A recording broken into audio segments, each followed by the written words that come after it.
ভাই আচ্ছা, আজকে বহু আধুনিক গান হয়েছে, সেইগুলো বাজাইলে মানুষ শুনবে। আধুনিক গান বাজালে শুনবে। এই মাত্রই গেল যেহেতু এটা এই প্রসঙ্গে শেষ কথা, মাত্রই গেল যেহেতু ৭ই মার্চ নিয়ে একটা বলি।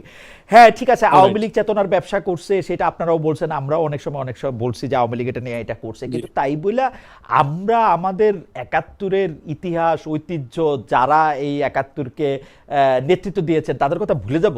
মানে তাদেরকে মানে ৭ই মার্চের ভাষণ বাজানোর জন্য গ্রেফতার হয়ে যাবে একজন, কারাগারে থাকবে? এটা সরকারের ব্যাপার, এই ব্যাপারে আমরা কোনো কমেন্ট করব না। তবে না, জামাতে ইসলামী কমেন্ট না করলে আর কে কমেন্ট করবে? জামাতে ইসলামী এখন বিরোধী দল, জামাতে ইসলামী কিন্তু একটা পজিশন নিতে হবে।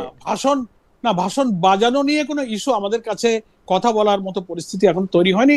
একটা ঘটনা ঘটেছে, কিছু লোক প্রতিবাদ করেছে, পুলিশ তাদেরকে থানায় কাস্টডিতে নিয়েছে, ব্যাস এটা শেষ হয়েছে। এটা নিয়ে আমি মনে করি না যে কোনো জাতীয় বিতর্ক তৈরি হয়েছে যে